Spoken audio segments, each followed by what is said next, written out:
Hello. Hello मेरे प्यारे दोस्तों, कैसे हैं आप लोग? आई होप कि अच्छे होंगे।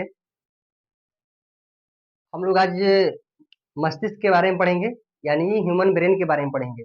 हम लोगों ने पिछले 2 वीडियो ह्यूमन ब्रेन के बारे में पढ़ चुके हैं। आज हमारा ह्यूमन ब्रेन के बारे में तीसरा वीडियो होगा, ठीक है? तीसरा और अंतिम होगा, ठीक है? आज जितना भी ह्यूमन ब्रेन के बारे में बचा हुआ है, यानी मानव के दिमाग के बारे में जितना भी कुछ बचा हुआ है पढ़ने का, आज सारे हम लोग इस वीडियो में पढ़ लेंगे, ठीक है? पढ़ेंगे कि हम लोग को शराब पीने से क्या होता है, का क्या हानि होती है, क्या लाभ भी कुछ होता है कि नहीं होता है, ठीक है? तो हम लोगों ने पिछले वीडियो में पढ़ा था ह्यूमन ब्रेन के बारे में। क्या पढ़ा था? उसके ह्यूमन ब्रेन के 3 भाग होते हैं। हम लोगों ने 2 भाग पिछले वीडियो में पढ़ चुके हैं और इसमें जो तीसरा और अंतिम भाग है उसको हम लोग आज पढ़ेंगे, ठीक है? और हम आप लोगों से एक बात और कहेंगे कि आप लोग वीडियो को लास्ट तक देखिए, क्योंकि हम कोई शॉर्ट वीडियो नहीं बना रहे हैं, कोई डांस वाला वीडियो ये नहीं है, ये आपकी पढ़ाई के लेकर वीडियो है, ठीक है? तो पढ़ाई को आपको अगर अच्छे तरह से जानना है तो आपको समय देना ही होगा। आप चाहते हैं कि वीडियो खोलें, 1 मिनट देखें, तो उससे क्या आपको मिलेगा? कुछ नहीं। अगर आपको अच्छे से जानकारी लेना है, अच्छे से जानकारी प्राप्त करना है किसी भी चीज़ के बारे में, तो आपको समय तो देना पड़ेगा।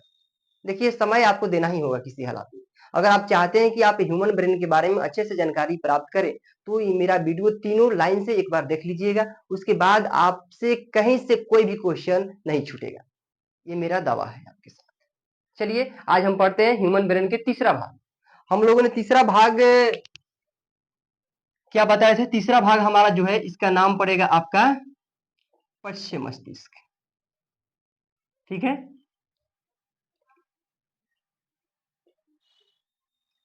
हम आपको बताए थे कि पश्च मस्तिष्क का एक दूसरा नाम भी होता है।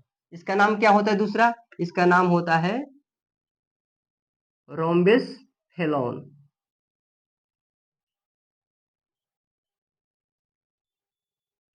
चलिए, ये हमारा जो ह्यूमन ब्रेन का तीसरा भाग है उसका नाम है पश्च मस्तिष्क या रोम्बिस हेलोन।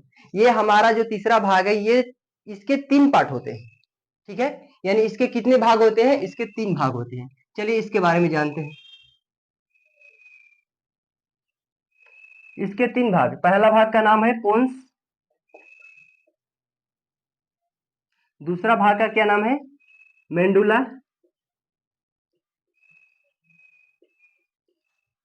मेंडुला ऑब्लिगेटा।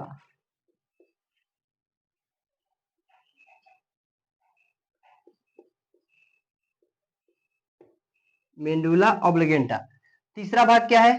तीसरा भाग का नाम है अनुमस्तिष्क।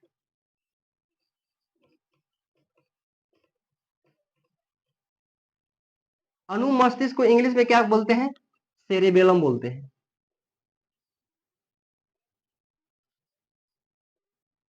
याद रखिएगा, इस सेरेबेलम इस नाम को भी आप लोग याद रखिएगा। मेंडुला ये इंग्लिश नाम ही है, पोन्स को इंग्लिश में पोन्सी बोलते हैं, ठीक है? अब देखिए, हमारा जो पश्च मस्तिष्क है इसके 3 पार्ट होते हैं। कहा पहला हो गया पोन्स, दूसरा मेंडुला ऑब्लिगेटा, तीसरा अनुमस्तिष्क या सेरेबेलम। अब इन तीनों पार्टों को हम लोग अलग अलग पढ़ेंगे, ठीक है? सबसे पहले हम लोग पहला को पढ़ेंगे, इस पहला वाले को। चलिए, तो पहला क्या नाम है? पहला का नाम है पोन्स। यानी सबसे पहले हम लोग पढ़ेंगे कि पोन्स का कार्य क्या है। आखिर पोन्स जो हमारे ब्रेन का एक भाग है, आखिर ये क्या करता है? तो सबसे पहले हम इसके कार्य के बारे में जानेंगे। तो देखिए, पोन्स जो है वो हमारे शरीर के संदेश को मस्तिष्क तक क्या करता है? पहुंचाता है। यानी हमारा जो शरीर के जो भी क्रियाएं होगी शरीर में, जैसे मान लीजिए कि यहाँ पर कोई चूटी काट दी, तो ये चूटी का जो अनुभव होगा, जो हमको लगेगा कि नहीं हमको दर्द हुआ, इस दर्द का अनुभव कराने के लिए पोन्स क्या करता है? इस संदेश को ब्रेन तक क्या करता है? पहुंचाता है। ये ब्रेन तक ले जाकर बोलेगा कि भाई इसका जो कंट्रोल कर रहा है ब्रेन में, उसके पास ये संदेश पहुंचाता है। तो इसका कार्य क्या हो गया? तो इसका कार्य की बात हम करते हैं तो लिखेंगे कि पोन्स पोन्स के माध्यम यानी पोन्स के माध्यम से जो पोन्स के माध्यम से संकेत शरीर से मस्तिष्क तक, यानी शरीर से मस्तिष्क तक पहुंचते हैं।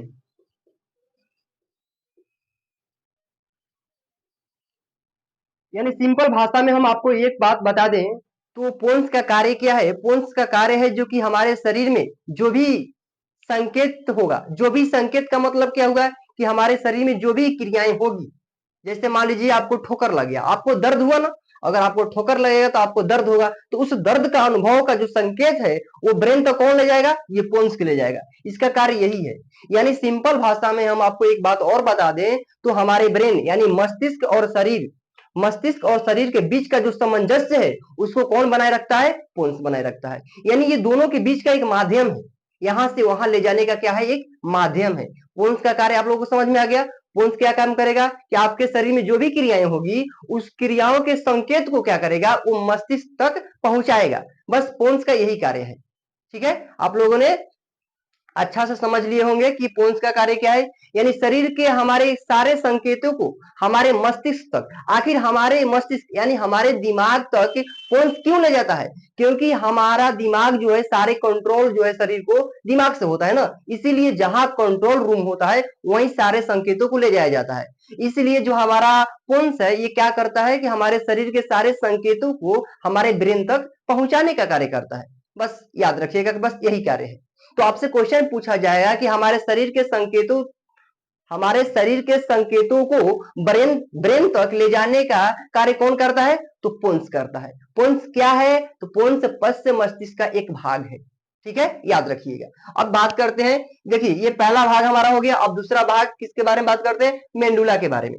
तो देखिए अब हम लोग बात करते हैं दूसरे भाग, यानी दूसरा भाग में क्या है? दूसरा भाग में हमारा है मेंडुला ऑब्लिगेटा। मेंडुला ऑब्लिगेटा यानी मेंडुला ऑब्लिगेटा का कार्य के बारे में हम लोग पढ़ेंगे। ठीक है, ये हमारा दूसरा यानी पश्च मस्तिष्क का ये क्या है? दूसरा भाग है। चलिए इसके बारे में हम लोग जानते हैं कि आखिर ये क्या करता है। पोन्स के बारे में हम लोग तो जान लिए, अब इसके बारे में हम लोग जानेंगे कि आखिर मेंडुला ऑब्लिगेटा आखिर क्या करता है, इसका कार्य क्या है। तो याद रखिएगा कि इसका कार्य जो है, अगर हम इसके कार्य की बात करें तो ये क्या करता है? ये अनैच्छिक क्रिया यानी ये अनैच्छिक क्रियाओं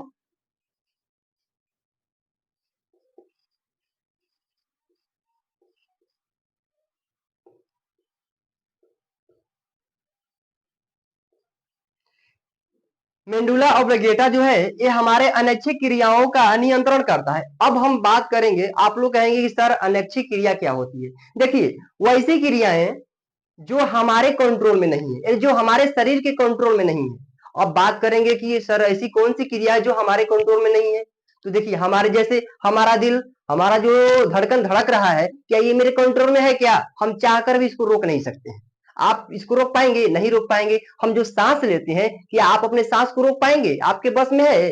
ये नहीं, आपके बस में नहीं है। कुछ बुद्धिजीवियों का मानना होगा कि नहीं हम तो अपना सांस रोक लेंगे। अरे भाई तुम 1 मिनट से 40 सेकेंड या 1 मिनट तक रोक सकते हो, क्या 5 मिनट रोक सकते हो? नहीं रोक पाओगे ना। यानी आप अपने सांस को नहीं रोक पाएंगे, ये आपके बस की बात नहीं है। अब मान लीजिए कि आप का भोजन जो पचता है, यानी मान लीजिए कि आपके जो पाचन क्रिया है, क्या आप अपने पाचन क्रिया को कंट्रोल कर पाएंगे कि हम आज बहुत खा लिए हैं, मेरे पाचन क्रिया थोड़ा जल्दी फास्ट काम कर दो, या हम नहीं खाए हैं आज मेरे पाचन क्रिया काम मत करना? ऐसा हो सकता है क्या? यानी ये आपकी बस में नहीं है। यानी वैसी क्रियाएं जो आपके कंट्रोल में न हो उसे हम अनैच्छिक क्रिया कहते हैं, और उसी का कंट्रोल कौन करता है? मेंडुला ऑब्लिगेटा। जैसे मान लीजिए कि हमें जो छींक आती है, छींक आता है ना आप लोगों को, तो छींक क्या आपके कंट्रोल में है? आप चाहकर भी अपने छींक को रोक सकते हैं क्या? कोई व्यक्ति अगर छींक रहा है, उसको कितना भी मार दो वो अपने अपने आप को रोक नहीं पाएगा। जो पीछे से गैस निकलता है आप लोगों का, अब बताइए आप कितना भी अच्छे समाज में बैठे हो, अगर आपका गैस आ गया तो आप उसको कंट्रोल कर पाएंगे क्या? नहीं। कुछ लोग क्या करते हैं, उसको दबाते हैं, दबाकर धीरे धीरे निकाल देते हैं। क्या करते हैं? उसको धीरे धीरे निकाल देते हैं, लेकिन आप उसको रोक नहीं पाइएगा।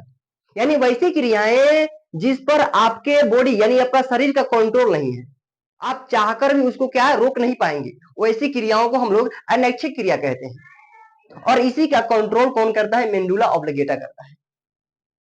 याद रखिएगा, क्वेश्चन कैसे पूछा जाएगा? क्वेश्चन पूछा जाएगा कि मस्तिष्क के किस भाग के द्वारा हमारे पाचन क्रिया को कंट्रोल किया जा सकता है? तो मेंडुला ऑब्लिगेटा। क्यों? क्योंकि पाचन जो क्रिया है हमारा है, ये आपके बस की बात नहीं है। आप इस पे आपका कोई कंट्रोल नहीं है। आपका उत्सर्जन, मान लीजिए आप जो उत्सर्जन करते हैं कि आपके कंट्रोल में है क्या? कोई कहेगा हम नहीं करेंगे एक दिन। अरे भाई तुम एक दिन नहीं करोगे, दूसरा दिन तो करना ही पड़ेगा। सुबह नहीं करोगे, शाम नहीं करोगे, क्या आप उत्सर्जन कितने दिन तक रोक सकते हैं? आप कितने दिन तक लैट्रिन में नहीं जाएंगे? एक दिन, 2 दिन, पता चला फिर पेंट में ही हो गई। यानी आप उस पर आपका कोई कंट्रोल नहीं है, आप चाहकर भी उसको रोक नहीं पाएंगे। इसीलिए वैसी क्रियाएं जो आपके बस में नहीं है, यानी हम सिंपल भाषा में ये कहें कि वैसी क्रियाएं जो आपके कंट्रोल से बाहर है, उसको हम लोग अनैच्छिक क्रिया कहते हैं, जो मेंडुला ऑब्लिगेटा के द्वारा क्या होता है? कंट्रोल होता है, यानी नियंत्रण होता है। इसका कार्य समझ में आ गया? याद रखिएगा, ये बहुत इंपॉर्टेंट है। कभी कभी पूछा जाता है, क्या पूछेगा कि अनैच्छिक क्रियाओं को मस्तिष्क के किस भाग द्वारा नियंत्रण किया जाता है? यानी अनैच्छिक क्रियाओं को मस्तिष्क के किस भाग द्वारा नियंत्रण किया जाता है, यानी कंट्रोल किया जाता है? तो आंसर क्या होगा? मेंडुला ऑब्लिगेटा। इसके बारे में अब समझ में आ गया आपको? चलिए अब हम बात करते हैं तीसरा के बारे में। चलिए, यानी अब हम बात करते हैं तीसरा। तीसरा क्या है? तीसरा है अनुमस्तिष्क।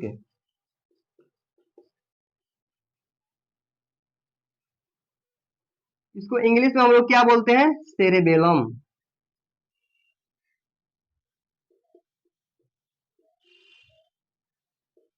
चलिए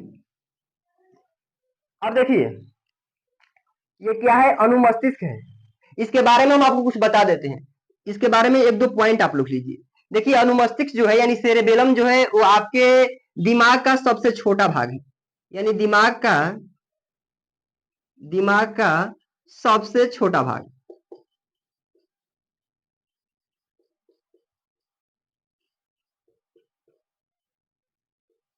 याद रखिए, क्वेश्चन पूछा जाता है कि जो हमारे सेरेबेलम है वो हमारे दिमाग का क्या है? सबसे छोटा भाग है। यानी आपसे क्वेश्चन पूछा जाएगा कि हमारे यानी मानव मस्तिष्क का सबसे छोटा भाग को क्या कहते हैं? तो सेरेबेलम कहिए या अनुमस्तिष्क कहिए, इस दोनों में से कोई आंसर आएगा। यानी हमारे दिमाग का क्या है? सबसे छोटा भाग है। ठीक है, याद रखिएगा। अब हम बात करते हैं कि अनुमस्तिष्क यानी हमारा जो सेरेबेलम है, ये क्या कार्य करता है? आखिर इसका कार्य क्या है?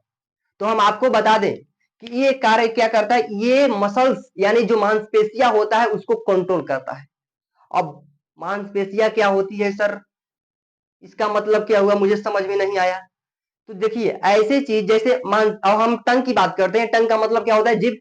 अब बताइए, हमारा जीभ जो है वो क्या जीभ में हड्डी है क्या? जीभ में हड्डी नहीं है। यानी हमारा जीभ जो है वो मांसपेशियों का बना हुआ है। बना है क्या? यानी वैसा अंग, वैसा ऑर्गन जो हमारे मांसपेशी का बना हो, जिसमें हड्डी ना हो, उसको हम लोग कहते हैं, क्या कहते हैं? मांसपेशी। यानी वैसे अंगों को यह नियंत्रित करता है जो मांसपेशी से बना हो। जैसे हम बात करते हैं टंग का, तो बताइए हमारा जो जीभ है इसमें हड्डी नहीं है, यानी ये क्या है? एक मांसपेशीय अंग है, यानी ऑर्गन है। तो इसका कंट्रोल कौन करेगा? अनुमस्तिष्क। जैसे मान लीजिए कि हम लोग चल रहे हैं, तो हम लोग चलेंगे तो हमारे बॉडी में हड्डी तो है, पर क्या हर जगह मांसपेशी है क्या? मांसपेशी है ना। मान लीजिए कि हर जगह गुद्दा है ना, ऐसे सिर्फ हड्डी पर तो चल नहीं सकते हम। तो हमारे ये बॉडी को चलने में, टहलने में, ये सारे नियंत्रण कौन करता है? अनुमस्तिष्क करता है। इस सारा चीज का नियंत्रण कौन करता है? अनुमस्तिष्क। हम आपको एक बात और बता देना चाहते हैं कि जो लोग शराब का सेवन करते हैं, जो लोग शराब का सेवन करते हैं, यानी जो लोग शराब पीते हैं, उनके शराब पीने की वजह से हमारा जो अनुमस्तिष्क है वो अपना कंट्रोल को खो देता है। और ये कंट्रोल किस पे करता है? मांसपेशी पर। यानी जो लोग शराब पीते हैं, तो आप लोग देखे होंगे कि शराब पीने वाले व्यक्ति जो अच्छे से चल नहीं पाते हैं, अच्छे से बोल नहीं पाते हैं, तो इसका वजह क्या है? क्योंकि जो हमारा जो सेरेबेलम है वो अपने मांसपेशी अंगों पर कंट्रोल को खो देता है, जिसके वजह से चलने, बोलने, ये सब सारी क्रियाओं में क्या होता है? दिक्कतें आने लगती है। आप लोग देखे होंगे कि जो लोग शराब का सेवन करते हैं, शराब पीते हैं, वो ठीक से खड़े नहीं हो पाएंगे। खड़े होंगे तो गिर जाएंगे, इधर चलेंगे उधर चलेंगे। इसका वजह क्या है? क्योंकि जो उनकी मांसपेशियां है उसका जो कंट्रोल था किसके द्वारा? सेरेबेलम के द्वारा उन्होंने अपना कंट्रोल खो दिया। इसीलिए क्वेश्चन पूछा जाता है कि शराब पीने वाले व्यक्ति को मस्तिष्क का कौन सा भाग कंट्रोल करता है? तो कौन सा? अनुमस्तिष्क या सेरेबेलम। ठीक है, यानी जो व्यक्ति शराब का सेवन करते हैं उनके शराब पीने की वजह से उनका जो अनुमस्तिष्क है यानी सेरेबेलम है वो काम करना बंद कर देता है, या काम करता है तो बहुत कम करता है।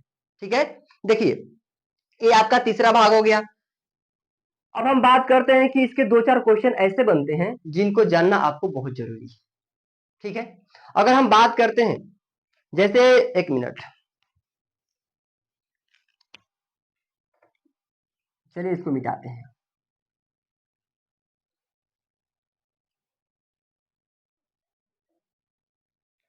जैसे सपोज दैट हम मान लेते हैं कि हमारा क्या है? मस्तिष्क है।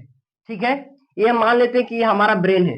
इनसे एक हड्डी निकलती है जिसको हम लोग स्पाइनल कोड बोलते हैं, यानी रीढ़ की हड्डी। ये जो हमारा रीढ़ की हड्डी जो ऐसे निकला हुआ है ना पीछे से, उसको हम लोग कहते हैं स्पाइनल कोड यानी रीढ़ का हड्डी। तो हमको ये बताइए, क्वेश्चन पूछा जाता है कि जो स्पाइनल कोड है यानी रीढ़ की हड्डी जो है वो मस्तिष्क के किस भाग से जुड़ा हुआ है? ये क्वेश्चन बहुत बार पूछा गया है कि जो हमारा रीढ़ की हड्डी है यानी स्पाइनल कोड जो है वो मस्तिष्क के किस भाग से जुड़ा हुआ है? तो उसका आंसर क्या होगा? मेंडुला ऑब्लिगेटा। याद रखिएगा, किस भाग से जुड़ा हुआ है? मेंडुला से जुड़ा हुआ है। ये क्वेश्चन पूछेगा आपसे कि जो हमारा रीढ़ की हड्डी है वो मस्तिष्क के किस भाग से जुड़ा हुआ है? किस भाग से जुड़ा हुआ है? मेंडुला ऑब्लिगेटा से। चलिए, आप लोगों ने एक चीज का नाम सुना होगा, एक ईईजी होता है, एक ईसीजी होता है। इसके बारे में कुछ बता दें क्या? देखिए, जो ईसीजी होता है ये किससे संबंधित है? ये किससे संबंधित है? तो ये हृदय से संबंधित है। ये किससे संबंधित है? हृदय से। और जो ईईजी है वो किससे है? मस्तिष्क से संबंधित है। याद रखिएगा, ये क्वेश्चन बहुत बार पूछा गया है। क्वेश्चन कैसे पूछा जाता है? क्वेश्चन पूछा जाता है कि ईईजी का संबंध किससे है? ऑप्शन देगा हृदय से, मस्तिष्क से, और सारा ऑप्शन देगा। तो याद रखिएगा कि ईईजी का संबंध मस्तिष्क से है और ईसीजी का संबंध हृदय से। ठीक है, ये हुआ आपके मस्तिष्क के बारे में, सारा चीज हो गया। ठीक है, अब हम कुछ बात कर लेते हैं खाने के बारे में। ठीक है, जैसे मान लीजिए कुछ लोगों का कहना है कि सर क्या हमारे मस्तिष्क यानी हमारे दिमाग पर खाना का भी कुछ प्रभाव पड़ता है या नहीं? हम आपको बता देना चाहते हैं कि हमारे मस्तिष्क पर खाना का भी प्रभाव पड़ता है। हम क्या ऐसी चीजें खाएं जिसके वजह से हमारा दिमाग अच्छा से काम करे? ठीक है, तो चलिए इसके बारे में हम कुछ आपको बात करते हैं। आपको शायद दूसरी वीडियो में हमने या पहले ही वीडियो में हम आपने आपको बताया था कि जो हमारा मस्तिष्क है इसमें 60% क्या पाए जाते हैं? फैट पाए जाते हैं, यानी वसा पाए जाते हैं। यानी हमारा मस्तिष्क जो है वो 60% वसा से बना हुआ है। तो जाहिर सी बात है कि जिसमें जिसकी परसेंटेज ज्यादा होगी यानी उसकी बहुलता उसमें ज्यादा है। तो बताइए हमारा मस्तिष्क जो है उसमें 60% फैट यानी वसा है। तो बताइए सबसे ज्यादा कार्य कौन करेगा? यानी फैट वाला काम करेगा। तो देखिए हम भोजन की जब बात करते हैं, जब हम भोजन की बात करते हैं तो आपको 4 चीजें, अगर आपको मस्तिष्क आपका अच्छा से काम करना चाहते हैं या इसके बारे में, तो आपको 4 चीज खाना पड़ेगा। अब 4 चीज क्या क्या है? पहला चीज, पहला चीज क्या है? मछली। मछली का नाम सुने? फिश। हाँ, आपको मछली खानी होगी, पहली चीज मछली। दूसरा चीज, दूसरा चीज आपको खाना होगा हरी साग सब्जी, हरी सब्जी। ठीक है, हरी सब्जी। तीसरा चीज खाना होगा आपको बादाम। आप लोग सुने हैं ना, बादाम खाने से अकल बढ़ती है, अकल आती है, बादाम। और तीसरा चौथा चीज क्या खाना होगा आपको? अखरोट। अखरोट का नाम सुने आप लोग? अखरोट। यानी यही 4 चीज ऐसी हैं जो आपके दिमाग को क्या कर सकता है? बढ़ा सकता है, अच्छे से काम करने के लायक बना सकता है। देखिए यहाँ बादाम, मछली, हरी सब्जी और अखरोट, इन चारों चीज में क्या फैट पाए जाते हैं क्या? वसा। आप लोग बादाम जब उसको तोड़िएगा ऐसे मिसिएगा तो उसमें वसा पाए जाते हैं, उसमें भी फैट होते हैं। मछली में भी फैट पाए जाते हैं, वसा पाए जाते हैं। यानी ये चार चीज खाने से आपका जो मस्तिष्क है वो क्या करेगा? अच्छा से वर्क करेगा, अच्छा से काम करेगा। चलिए, ये आपके मस्तिष्क के बारे में जितना भी था क्वेश्चन सब समाप्त हो गए। ठीक है, अब ये आपके मस्तिष्क के सारे पॉइंट समाप्त होते हैं। ठीक है, और अब बात करते हैं कि देखिए हम जो वीडियो बना रहे हैं ये उन लोगों के लिए ही सिर्फ नहीं है जो पढ़ाई करते हैं। हम वीडियो शरीर के सभी अंगों पर बनाएंगे, क्योंकि हर व्यक्ति को ये अधिकार है कि वो अपने शरीर के सभी भागों का अध्ययन करे और अपने शरीर के बारे में जाने कि हमारे शरीर में क्या कमियां हैं, क्या कमी से क्या होता है। क्योंकि आपका शरीर जो है, आपका जीवन बहुत अनमोल है, बहुत बहुमूल्य चीज है जीवन। ठीक है, इसीलिए आप लोग बीमार न हो, इसलिए ये वीडियो बनाया जा रहा है, ताकि आपके सभी अंगों के बारे में आपको जानकारी हो कि क्या करने से क्या होता है, क्या करना उचित है, क्या करना अनुचित है। ठीक है, वीडियो अच्छी लगे तो लाइक कीजिएगा और चैनल को सब्सक्राइब कीजिएगा। ठीक है, मिलते हैं अगले वीडियो में। ओके।